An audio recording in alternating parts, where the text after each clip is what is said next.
Mr. Roth. This is one I know you get asked a lot, but I think people are still curious about it. How does the audience differ from a classical music production when working with a video game concert? Like, how does the audience? The audience, yeah. I've been asked this.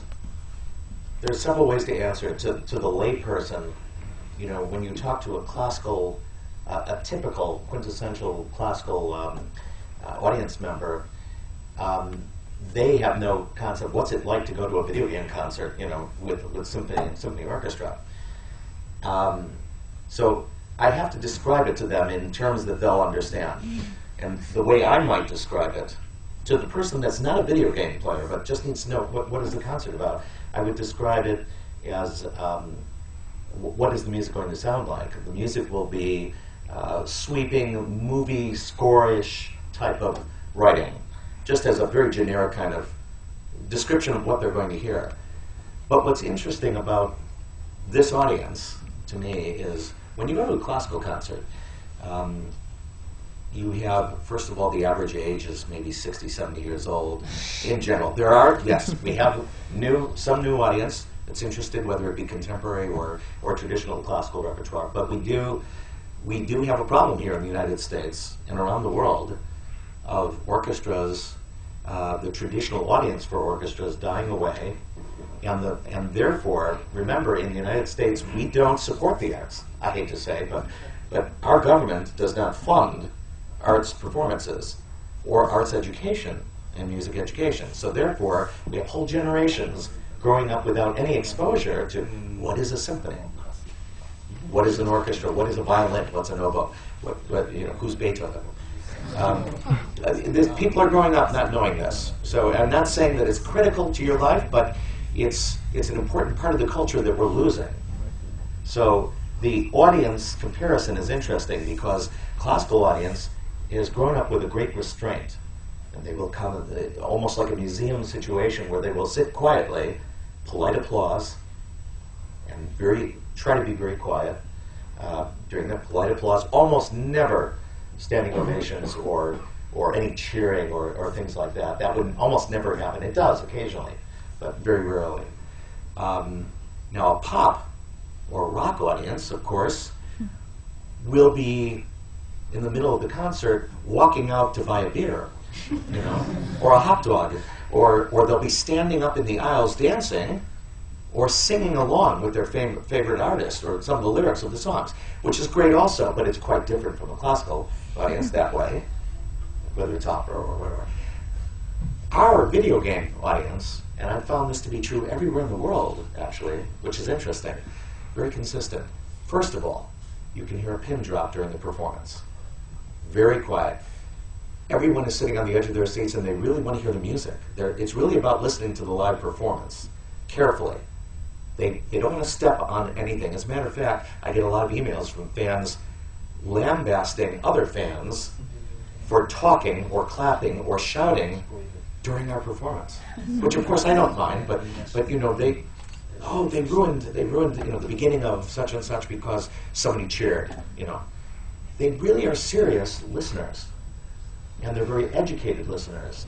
They've listened to, my theory is that they've listened to these recordings for hundreds and thousands of hours in many cases. And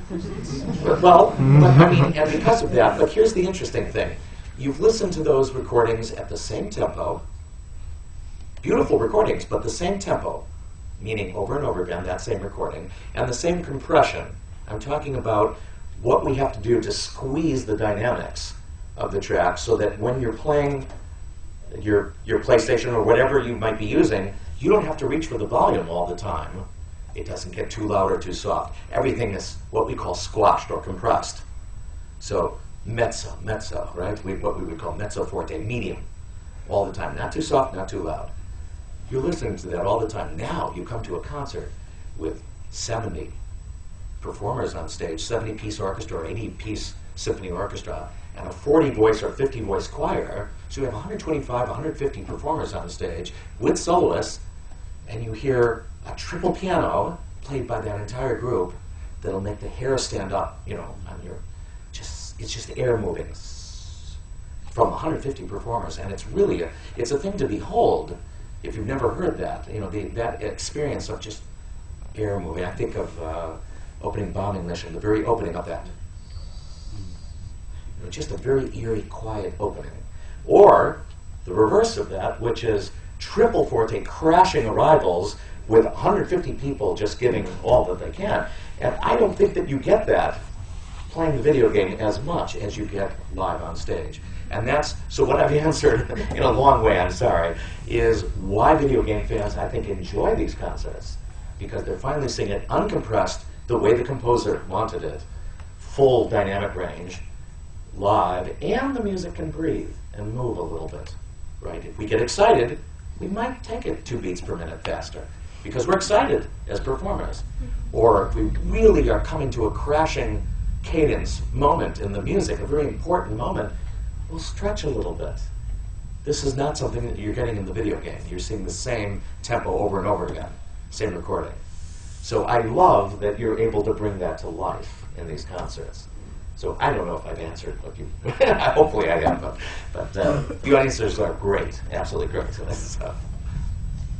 So, Uematsu-san, where do you actually find inspiration for a lot of your pieces?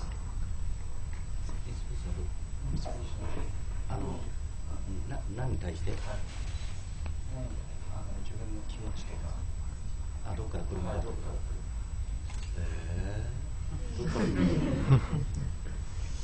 スペーションね。あまりインスピレーションなんかのことを意識して曲を作るっていうことはないわけですよ。でもなんだろうね。例えば僕はもう今あんまり世の中で流行ってる新しい音楽とか僕は聴く時間がないんで聴いてないんですよ。だから今の最近の流行には多分影響は受けてないと思う。でもやっぱり10代の頃に聴いた音楽っていうのがやっぱりベースになってると思いますね。そこで感動した音楽なんかがインスピレーションの元になってると思う。10代の頃に聴いた音楽。He doesn't have that much time to listen to music right now, the present time music, and so he doesn't get that much inspiration from then, but right now, but he says that back when he was like 10 years old, the music from then is probably his base, and he doesn't really have that much inspiration on like, he doesn't have like anything that inspires him that writes his music. He just always writes because he likes writing, and so he just does his best. So, and what are some of the early inspirations from 10 years old? Yeah. What music? クラシックとかロックとか何でも僕音楽何でも好きなんですよ。He listens to all genres type music. Doesn't matter if it's classical, rock. So.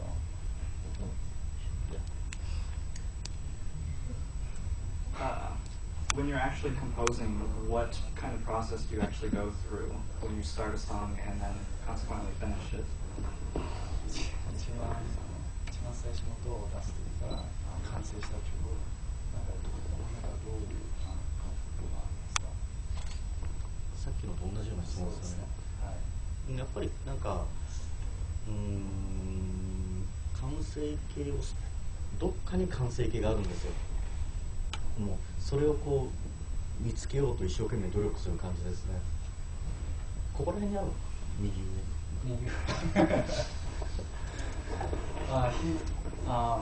He has a vision of the completed piece already. It's very blurry, but he says it's in his right side of his brain. And so it's not really like he just keeps writing towards that goal. It's not like he has bits and pieces and puts it together. So.